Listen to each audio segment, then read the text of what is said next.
이사야 33장 1절부터 6절까지의 말씀 다 찾으셨으면 한 절씩 교독하도록 하겠습니다. 너 학대를 당하지 아니하고도 학대하며 속이고도 속임을 당하지 아니하는 자여, 화 있을진저 내가 학대하기를 그치면 내가 학대를 당할 것이며 내가 속이기를 그치면 사람이 너를 속이리라.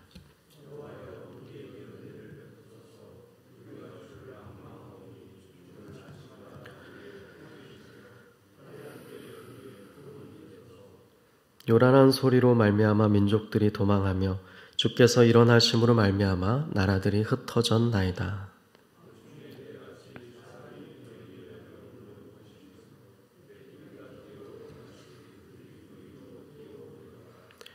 여호와께서는 지극히 존귀하시니 그는 높은 곳에 거하시며 정의와 공의를 시온에 충만하게 하심이라. 내 시대에 평안함이 있으며 구원과 지혜와 지식이 풍성할 것이니 여호와를 경외함이 내 보배니라. 아멘. 네, 오늘 이제 33장에 은혜를 구하는 기도라고 되어 있는 앞부분 6절까지의 말씀을 같이 읽고 살펴보기를 원합니다. 이 33장의 1절을 보시게 되면 마지막 6번째에 해당하는 것인데요. 화 있을진저가 나오고 있습니다. 우리가 사실 이 화 있을진저가 계속 이제 이사야서를 읽어오게 되면 익숙한 표현, 형태인 것을 알 수가 있었죠. 이사야 28장부터 33장 오늘 1절 표현에 이제 마지막 화 있을진저가 등장하면서 그동안에 6번의 이 표현으로 말미암아 이 28장부터 33장이 총 6개의 애가로 특징되어지고 우리가 그 형태를 구분한다라는 말씀을 드렸었습니다. 그동안에 나왔던 구절을 한번 언급을 해드리면 28장 1절에 나왔었고 29장 1절 15절에도 나왔었고요. 또 30장 1절과 31장 1절에 나왔었고 오늘 이제 마지막 33장 1절에 화 있을진저라는 히브리어 호이 놀람이나 슬픔을 나타낼 때 이야기하는 그 감탄사가 나타나고 있는 것을 우리가 확인해 볼 수가 있습니다. 이 하나의 큰 대단락은 시온의 황폐함과 더불어서 하나님께서 일으키실 회복을 이야기하고 있죠.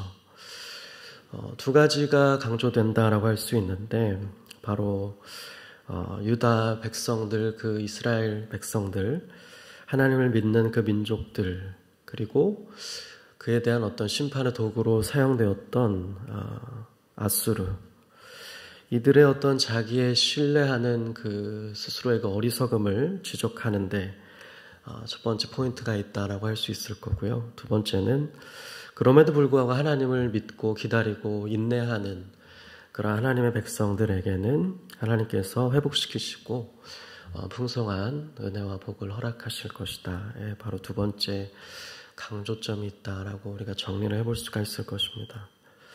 그래서 오늘 이제 33장 1절에 이 은혜를 구하는 기도라고 붙여져 있는 이 단락에서 우리가 마지막 화 있을진저의 말씀을 통해서 오늘의 말씀 속에서도 나타나는 바로 이 시온의 어떤 회복에 대한 내용을 우리가 묵상을 해볼 수가 있습니다. 이 시온, 하나님의 그 언약 백성이라 할 수 있는 그것으로 표현된 이 시온의 이 회복, 하나님께서 주실 은혜가 오늘 잘 나타나고 있는데요. 우선은 이 1절의 표현을 보시게 되면 1절에서는 학대를 하고 또 속이는 대상에 대한 하나님의 심판, 하나님의 경고의 말씀이 등장하고 있죠. 여기에서 이제 이 반복되는 표현들이 나타나고 있죠. 학대를 당하지 아니하는데 스스로는 이제 학대를 하고 있죠. 자신은 학대를 하고 또 속임을 자기는 당하지 아니하지만 남은 속이고 있는, 이것을 이제 번역을 좀 폭넓게 하는 편인데요. 학대는 망하게 하고 약탈하다라고 더 넓은 의미로 이제 번역을 하고, 속이다는 반역하고 배반하다라고 번역을 우리 성경에서는, 한글 성경에서는 하고 있는 것을 우리가 확인해 볼 수가 있는데요. 그렇다면 학대, 망하게 하고 다른 민족들을 약탈하고, 또 다른 표현으로는 속이다라는 표현이 나타나면서 배반하고 반역하는 일을 일삼았던, 하나님의 심판으로 도구로 그렇게 사용되었던, 스스로는 강대국이었지만 다른 나라에게 그렇게 행하였던 이들, 특별히는 아수르를 지칭한다고 할 수 있겠죠. 이들이 33장 1절에 나타나는 마지막 부분을 보시면, 중간 부분부터 마지막 부분을 보시면, 내가 학대하기를 어느 순간에는 그치게 될 때인데 그때에는 너가 이제 학대를 당할 것이다.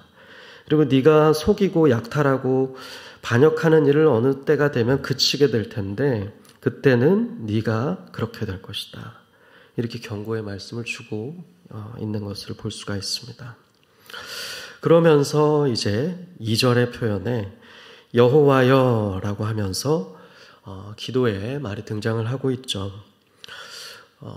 여호와 하나님, 우리 하나님의 백성인 우리들에게 은혜를 베풀어 주십시오. 그러면서 이사야의 어떤 중심 참 단어, 태도, 핵심이라 할 수 있는, 우리가 여호와 하나님 당신을 지금 앙망합니다. 기다립니다. 당신을 바라보고 인내합니다. 이 표현이 나타나고 있습니다. 우리가 주님을 기다리고 있습니다. 우리가 주님을 바라보고 있습니다. 우리가 주님을 지금 믿음으로 인내하며 기다립니다. 주님, 아침마다 우리의 팔이 되어 주십시오. 어떤 구원의 팔을 상징하는 것이라 할 수 있겠죠. 지금은 강대국에 인해서 고통받고 슬퍼하고 있지만 하나님, 우리에게 하나님의 때에 기다리오니 구원해 주십시오. 그 팔이 되어 주십시오.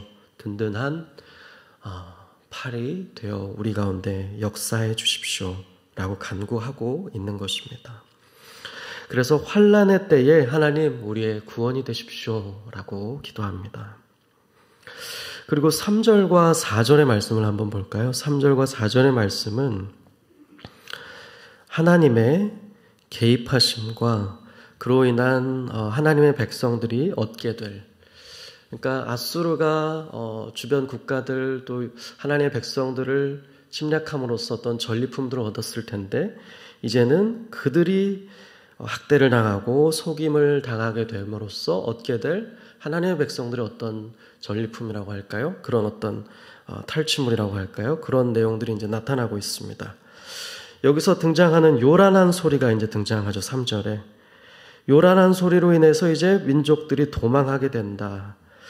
열방들, 강대국들, 1차적으로는 아수르 지칭하는 것이라고 할 수 있는데요. 그리고 주께서 일어나심으로 말미암아 그런 나라들이 흩어졌다. 그러면 요란한 소리도 누가 일으키시는 것인가? 대꾸죠. 요란한 소리로 말미암아 민족들이 도망한다. 주께서 개입하심, 일어나심, 하나님께서 개입하심으로 말미암아 나라들이 흩어지게 된다. 그러니까 여기서 이제 요란한 소리도 하나님께서 개입하시는 것을 이야기하는 것으로 해석이 되는 것입니다. 하나님께서 요란한 소리로, 천둥 같은 그 강한 소리로 개입하셔서 민족들이 도망하게 되고, 주님의 그러한 일어나심으로 말미암아, 하나님의 때에 그러한 개입하심으로 말미암아 나라들이 이제는 언제까지나 강할 것 같은 그 강대국이 흩어지게 될 것이다. 1절의 말씀을 끌어온다면 학대를 당하게 될 것이다. 속임을 당하게 될 것이다. 그들도 영원하지 못할 것임을 이야기하고 있는 것이죠.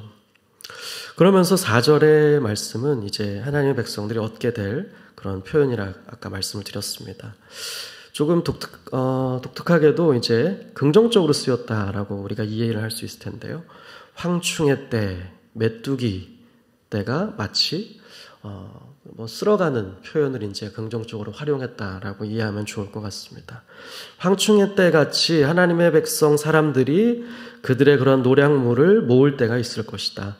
메뚜기가 뛰어오름같이 그 위에서 그들이 멸망하고 학대를 당하고 이제 속임을 당하게 될 때에 이제는 그들이 탈취를 당하게 되고 하나님의 백성들이 이제 얻게 될 유익에 대해서 또 이야기한다라고 우리가 읽을 수 있겠습니다. 그러한 표현이 약간 시적으로서 등장을 하고 있는 것이죠. 그러면서 이제 이렇게 이야기합니다. 5절과 6절을 하나로 또 묶을 수 있겠죠. 여호와께서는 지극히 존귀하시다라고 합니다. 하나님께서 그렇게 하실 것을 믿기 때문에 하는 고백과 표현과 믿음의 언어라고 할 수 있을 것입니다.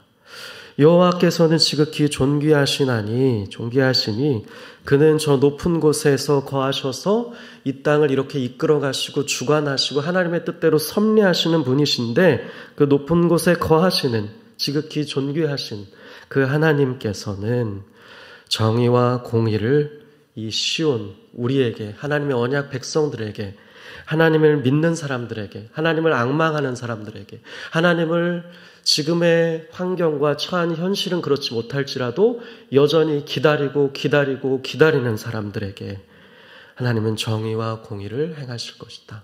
충만하게 그들 가운데 정의와 공의를 따라 행하실 것이다. 이렇게 고백하고 있습니다.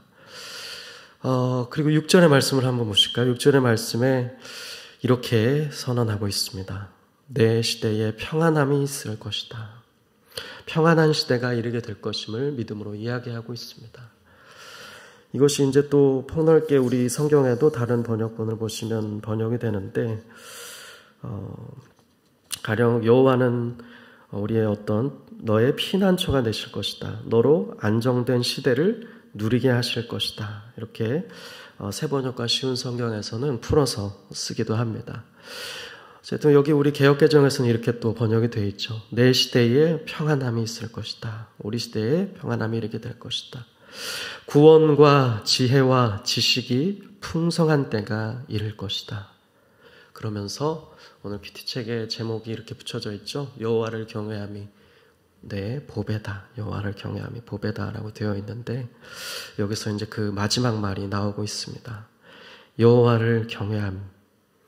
이 여호와 하나님의 개입하심, 정의와 공의를 우리 가운데 행하실 하나님의 때에 저 높은 곳에서 온 세상을 하나님의 백성들에게 선하게 이끌어 가실 그 하나님을 경외함이 우리의 하나님의 백성들의 우리의 보배가 된다는 사실을 이야기하면서 오늘 6절의 말씀이 맞춰지고 있는 것을 볼 수 있습니다.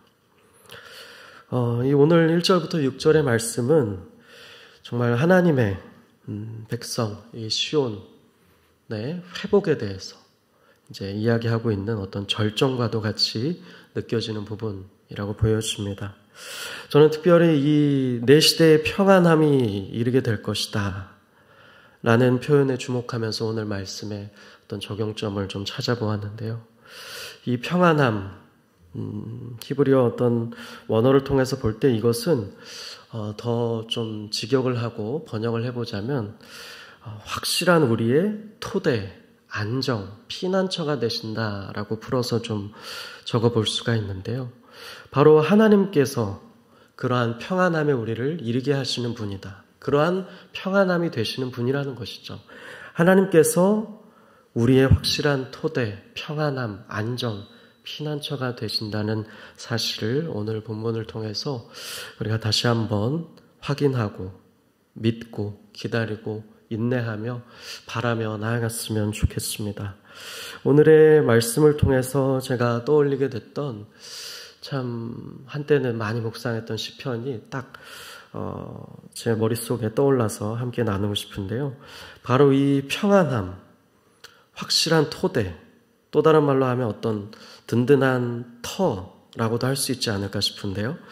터에 대한 어떤 단어에서 제가 찾아본 시편인데 바로 시편 11편의 말씀입니다. 우리가 찾아볼 수 있다면 시편 11편의 1절부터 4절의 말씀을 같이 한번 읽고 좀 마무리했으면 좋겠는데요. 여기에서도 터가 무너진 의인이 새로운 믿음의 터를 바라보고 묵상하고 기도하게 되는 부분이 나타납니다. 이 시편 11편 1절에서 4절을 한번 주목해서 보고 우리가 이 시인의 믿음으로 나아갔으면 좋겠습니다. 같이 한번 1절부터 4절을 한번 합독했으면 좋겠습니다. 찾으신 분들 함께 한번 읽어보겠습니다. 내가 여호와께 피하였거늘 너희가 내 영혼에게 새같이 내 산으로 도망하라 함은 어찌함인가. 악인이 활을 당기고 화살을 시위에 먹이며 마음이 바른 자를 어두운 데서 쏘려 하는도다. 터가 무너지면 의인이 무엇을 하랴. 여호와께서는 그의 성전에 계시고 여호와는 보좌는 하늘에 있으며 그의 눈이 인생을 통촉하시고 그의 안목이 그들을 감찰하시는도다. 아멘. 이 시편도 동일한 상황에서 동일한 어떤 고백을 하고 있는 것으로 보여지죠. 여호와 하나님께 피할 수밖에 없게 이 시편의 시인 저자에게도 도망칠 수밖에 없는 상황이 있었음을 고백합니다. 악인이 활을 당기고 화살을 시위에 먹이며 화살을 쏘려고 한다 이렇게 하고 있습니다. 그래서 3절에 보시면 아까 터가 무너졌다라고까지 무엇을 할 수조차 없는 상황까지 이루고 있었던 그 상황을 이야기하죠. 그러나 이 터가 무너졌을 때 무엇을 할 수 있을까라는 지경까지 이르렀을 때 이 시인은 여호와 하나님을 발견하게 됩니다. 그러니까 내가 터라고 믿었던 것들이 모두 다 무너졌을 때 새로운, 아니 어쩌면 우리가 보지 못하고 인식하지 못했던 하늘에 계신 지극히 높은 곳에 계신 하나님, 우리의 터, 우리의 안정, 우리의 확실한 토대, 피난처가 되신 하나님을 보게 됐다라고 할 수 있는 것이죠. 여호와를 발견하는 것입니다. 그의 성전에 계신 그 보좌가 하늘에 있는 그 여호와 하나님, 나의 무너지지 않는 터가 되시는 여호와 하나님, 그가 나와 함께 계시고 우리 인생들을 여전히 통촉하시며 우리 안목을 감찰하시는 그 하나님을 발견하면서 믿음으로 나아가는 시편이 바로 이 11편이다라고 할 수 있습니다. 그 동일한 믿음이 오늘 우리 33장 1절부터 6절에서도 고백되어진다라고 할 수 있을 것입니다. 오늘 이 새벽에도 우리의 처한 상황과 현실과 오늘의 모습이 어떠함과는 상관없이 우리도 하늘의 하나님 앞에 지극히 높은 곳에서 이 세상을 이끌어 가시는 주관자, 주권자 되신 우리의 믿음의 대상 되신 우리가 함께 기다리고 있는 그 하나님을 바라보며 믿고 여전히 인내하고 신뢰하며 그분의 든든한 터 안에서 믿음으로 나아가 하나님께서 주시는 은혜와 복을 경험하게 되는, 그리하여서 여호와를 경외함이 진실로 우리에게 가장 귀중한 보물이다, 보배이다 라고 고백할 수 있게 되는 저 여러분이 될 수 있기를 주님의 이름으로 축복합니다. 같이 함께 기도하겠습니다. 좋으신 하나님, 우리가 오늘 이사야 33장의 말씀을 통해서 하나님 이 시간 우리의 견고한 무너지지 않는 확실한 토대, 터가 되시는 그 하나님을 바라보길 원합니다. 그 하나님을 믿음으로 우리도 주님이 다시 오실 때까지 인내하고 기다리며 하나님을 기쁘시게 하는 자로서 오늘 우리에게 주어진 삶의 자리 가운데 하나님이 기뻐하시는 자로 서 있기를 간절히 소망합니다. 하나님께서 우리 삶에도 개입하여 주시고 하나님께서 우리 삶을 주관하여 주시며 하나님께서 우리의 인생을 선하게 이끌어 나가 주시옵소서. 하나님께서 이 유다 백성 가운데 그렇게 행하셨듯 우리의 삶도 선하게 하나님의 뜻 가운데 인도하실 것을 믿는 믿음을 허락하여 주시옵소서.